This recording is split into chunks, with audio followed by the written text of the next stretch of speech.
Quick question for you guys. Why do you hate Gervonta Tank Davis? I did a video yesterday where I pretty much did a quick preview of the breakdown I'll be producing, talking about Gervonta Tank Davis, Ryan Garcia, that matchup. And the response in the comments was a hilarious one. In this video, I will take the time to go over some of the comments, address some of the misnomers that are floating around out there about Gervonta Tank Davis and Ryan Garcia, and continue to troll the hell out of you. This is your boy JG. This is the Punch Report. Let's go. You guys already know what time it is. Subscribe to the channel for more. We just getting started. So Gervonta Tank Davis and Ryan Garcia are slated to fight in April. Did a video essentially previewing that yesterday. When you have time, check it out. The response in the video was very revealing about how we receive this fight as boxing fans. And I use the term boxing fans lightly. Some of you guys don't really give a shit about the sport of boxing. You just give a shit about hating on somebody. So I want to address some of the key points that get made in videos when individuals talk about Gervonta Tank Davis, one of the biggest, brightest stars in the sport of boxing today.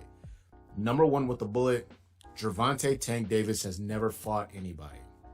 Okay, that's fine. Let's say I agree with you. He's fought all tomato cans. He's never beat an undefeated champion before, like a Mario Barrios, or a true legend and champion like, I don't know, Leo Santa Cruz, or took on an undefeated puncher like Rolando Romero. These guys are all garbage. I get it. They're trash.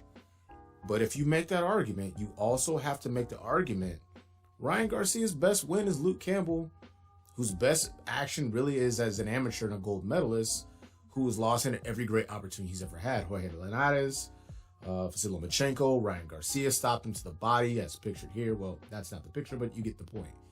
If you're going to be hypercritical of Gervonta Tank Davis and his resume, you have to do it from a standalone perspective. As a rating perspective, if I do a video about Tank Davis and Ryan Garcia, and your response is, well, he doesn't fight anybody, his resume's weak, he fights bums, tomato cans, he's 28 years of age, it's also about Ryan Garcia. So if you're approaching this scenario as if these are individuals or that's a standalone video, I totally get it, but it is not. Ryan Garcia's resume is as questionable as they come. You look at his last 2 or 3 fights, Emmanuel Togo, Javier Fortuna.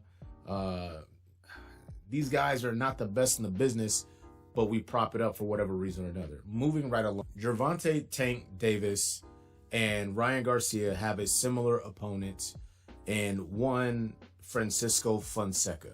And there's a really long comment on my previous video.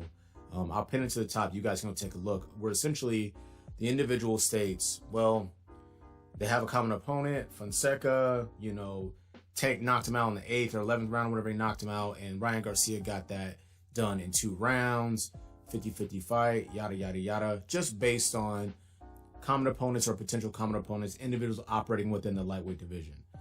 I have to stop you right there. Gervonta Tank Davis fought Francisco Fonseca in 2017, I believe, early in the year. I think it was late in the year, in 2017. Ryan Garcia fought Francisco Fonseca February of 2020 on Valentine's Day. That's a 3-year gap. In that period of time between the Tank Davis bout and the Ryan Garcia bout, if I'm not mistaken, Fonseca fought 8 more times, losing once to Tevin Farmer, and then before the Ryan Garcia fight, coming off of a draw to a guy whose name I cannot remember unless I look it up, which I'm not going to do right now. Those are not the same thing. And Fonseca going into the Tank Davis fight, obviously his resume was better. I think he only had 1 loss at the time. Goes on, fights 8 additional more times, like I said before, loses to Tevin Farmer, has a draw to a guy I don't know, then goes into the Garcia fight, gets knocked out in the 2nd round. That information just tells me Fonseca got dogged by Tank Davis first, fought 8 more times additionally, lost again, came off a draw, and then fought Ryan Garcia. So from a comparing perspective, you have to be contextual in your argument. Now, if they fought a month apart or some shit like that, I totally get it. But that is not the case. Fonseca, 3 years later, 8 fights later, a loss and a draw later, fighting Ryan Garcia is not the same Fonseca that fought Tank Davis. And these arguments can be made for a litany of fighters. If you fight young Miguel Cotto and then you get Mikoto on the back end, if you're somebody like a Canelo, is it the same? I still rated Cotto at the time, but it's not the same fighter. Fighters diminish over time, wars, damage, attrition, these things happen. So I think it's foolhardy to make that assessment. And furthermore, when I make assessments about fighters, the body of work does come into it. But really it is who are they in the ring? How do they respond to situations and scenarios, not just the fighter themselves. So if I think about the strengths and weaknesses of Gervonta Tank Davis or Ryan Garcia, those are the things that lead me in the direction of making a prediction or a pick or leaning towards a particular fighter. Not because they got this common opponent and that common opponent and blah, blah, blah. How do they perform in scenario situations, difficult situations? Have they been in trouble? Have they been dropped? Ryan Garcia has. How did they respond to that? He responded well. But to simply say, oh, common opponent, oh, he got it done in 2, Tank took longer. Well, also, the fight happened 3 years later. It's like, in a less dramatic scenario, you look at the argument, and I brought this up yesterday with these 2 fighters, Terrence Bud Crawford and Errol Spence Jr. Oh, well, you see Sean Porter, he's never been stopped before, and Bud Crawford got it done. Sean Porter, contextually coming off of over a 400-day layoff, was inching toward retirement, preoccupied with a litany of other things going into the Errol Spence fight. Fresh, champion at the time, had some great victories leading up to that point. Danny Garcia, case in point. And then had the one bout that was pretty close with Yordenis Ugas. Then he goes in fresh, hungry, motivated, great training camp, and ready to defend his belt, his WBC belt at the time, against undefeated Errol Spence Jr. That Sean Porter is different than the Bud Crawford opposition Sean Porter. You can call it excuse making, but it's a reality of the situation. Those fights, I want to say, were plus 2 years apart, 2 long layoffs.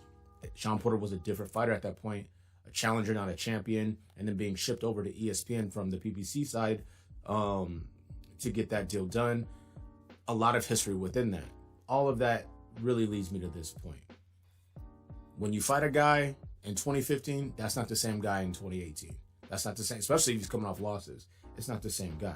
My confidence in Gervonta Tank Davis getting this done is really rooted in who he's fought and who's fought to this point. Because you can be critical of the resume. But if I look at these last several fights, Mario Barrios, big guy, moving up, that being Tank Davis, to 140 from 135. Mario Barrios bigger, stronger, supposedly, and the better physical attributes. Tank Davis stops him to the body. Or drops him in the body, then eventually stops him upstairs for a TKO victory. Rolando Rolly Romero, I don't even know how this dude makes 135 pounds. And he's extremely, extremely durable. If you think about the Jackson Morenas fight, the Anthony Yigit fight, and this one cat named Morrow, you know, Rolly Romero doesn't have the best defense. So these guys land heavy shots on him, and he's extremely durable. Tank Davis, single shot, lines it up beautifully, gets him out of there, lets you know the power that he possesses in a single punch. So when I see things like that, I say, well, damn, this dude is really out here bodying people. You can be critical of the Hector Luis Garcia fight. And for the record, I said that fight was a tune-up style fight.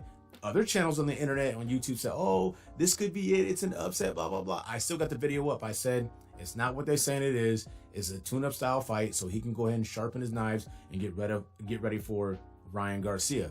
Shout out to Hector Luis Garcia. Came up in weight from 30 to 35. The champion, undefeated down there. Beat Chris Colbert in an upset victory. But I seen the guy get dropped by a guy coming up from 26 to 30 in the first round. Why would I assume that he's ever going to have anything to do with Tank Davis from a winning perspective? It just wasn't likely. We have to be realistic in our assessments.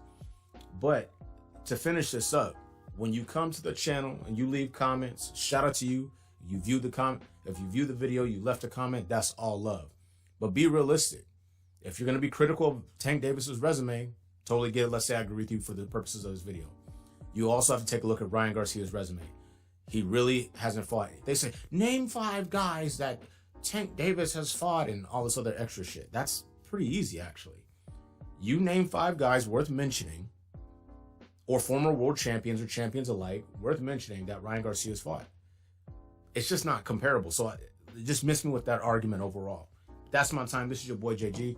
This is the Punch Report. You made it this far. You definitely a real one. Like, subscribe, hit that bell icon to be notified. We out.